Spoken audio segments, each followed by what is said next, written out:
Hey everyone, and welcome to the 6th episode of Ask Cammy. This is the series where I take my viewer email questions and answer them in video format. If you want to ask me a question, you can do so by emailing askcammycakes@gmail.com. Without further ado, let's start this episode. Our first question reads, is it too late to start gymnastics in my junior year of high school, or any sport for that matter?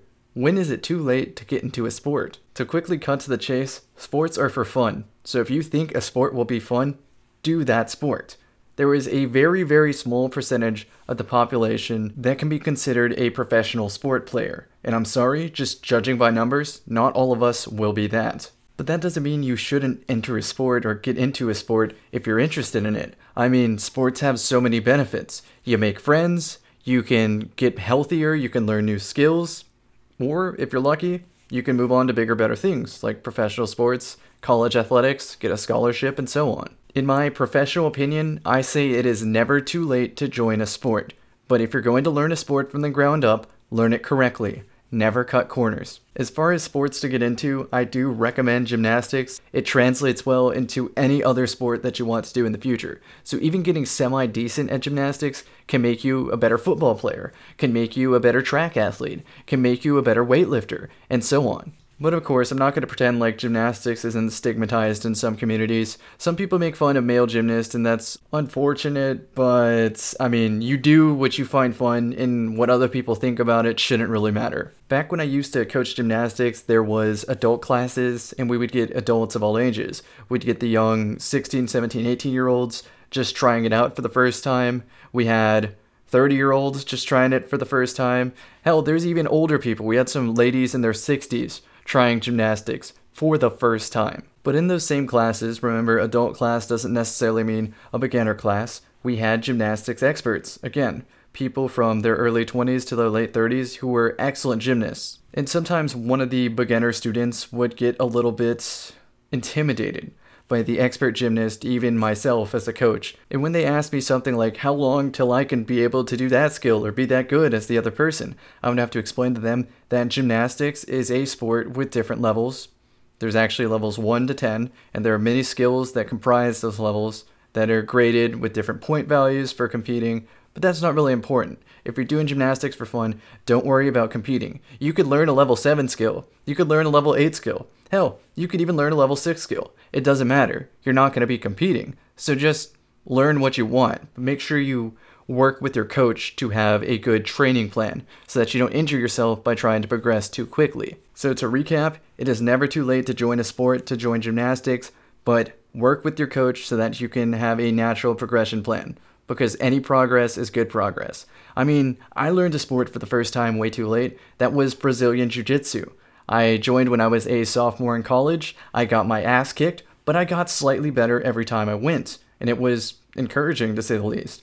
I like progressing in my sports like I like progressing in video games. Just like we reload cancel in a first-person shooter without even thinking about it, eventually I was at a point in Brazilian Jiu-Jitsu where I didn't even have to think about how to armbar somebody. It just happened. So I'm hoping that whenever you decide to join gymnastics, you have your sights set on a skill, you progress towards it, and once you get that skill, I hope it keeps you coming back for more, because it really is a fun sport. The next question reads, any tips for improving consistency in PvP? I have days where I drop a we ran out of medals, and other days where I struggle to break even. My advice for this question is really simple. If you want consistency, then use a loadout that is consistent, a subclass that is consistent, and can deal with a multitude of problems that doesn't have one clear weakness or one clear strength. As far as primary recommendations in the kinetic slot, I would go Better Devils, or Antiope, or Dire Promise. Any of those three are going to be excellent. If you're more of an auto rifle guy, go Orman's Anvil, Cuboid, or Origin Story. For your energy slot, on closer maps, go Submachine Gun, and on longer maps, go Scout Rifle. As for subclass choices, I would go Striker Titan with Pulse Grenades. You can do top or bottom tree, it really doesn't matter. You could go Stormcaller, or you could go Golden Gun. Make sure you use grenades that are very, very consistent. And by consistent, I mean that there is no sense of RNG. Like Void Wall grenades, they seemingly go in any random direction. So why is that a good nade for consistency? It's not. But something like a Incendiary nade, you have a better sense of where it goes. But a pulse grenade, it's almost the same every single time. So now that you got a consistent loadout and a consistent subclass, now you have to consider a consistent playstyle. This involves setting some fundamental rules for yourself. They're going to be different for every person, but I'll give you an example what mine might be. Always stay near cover, never take a 1v1. If I have first super, use it immediately. If I don't, use it to cancel the most dangerous super on the enemy team. If I notice I'm playing Warlocks, then I want to save a pulse grenade for if they stack in the rift to cancel it, or I want to save my pulse grenades for handling objectives. I never want to find myself having tunnel vision, so after 4 or 5 shots of a scout rifle, I'm descoping immediately to check the radar. If I do find myself in a 1v2, a 1v3, a 1v4, and it looks like teammates are too far away to help, I will not use my grenade or my melee ability. If I'm solo queuing, I will play to the pace of my team. If my team wants to sit back, well then I probably need to sit back with them, otherwise I'll be by myself. If my team wants to push up, well, looks like I need to push up with them. So once you establish your fundamental rules, you get your consistent subclass, your consistent loadout, well then, you just follow your rules and see what happens. And if you need to adjust your rules, do so, but make sure you follow them to a T. Now the only variable left is matchmaking. Are you going to find good opponents? Are you going to find opponents on your skill level? Are you going to find opponents better than your skill level? As you deal with each of these, you need to adjust your fundamental rule set and keep following them to a T until you achieve a greater average level of success, which you'll only be able to tell after a day, a weekend of playing. For the final question for today, it's simply, can you make me a workout/diet plan?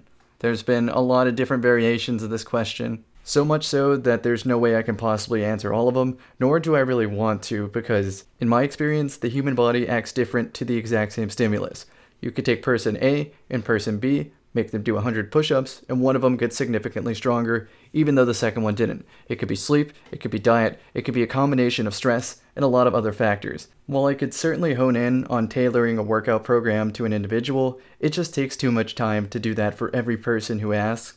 And frankly, I would probably want to be paid for it. But that doesn't mean I can't give a generic answer to this sort of thing. If you want to lose weight, eat less, eat healthier, and exercise more. Specific kind of exercise, you want to do cardio because cardio burns a lot of calories. If you want to get bigger, you want to gain muscle, well then you have to lift heavy objects.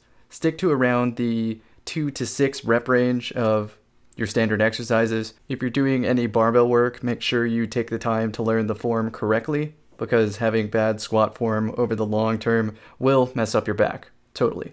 No matter what your exercise goal is, make sure you get enough sleep.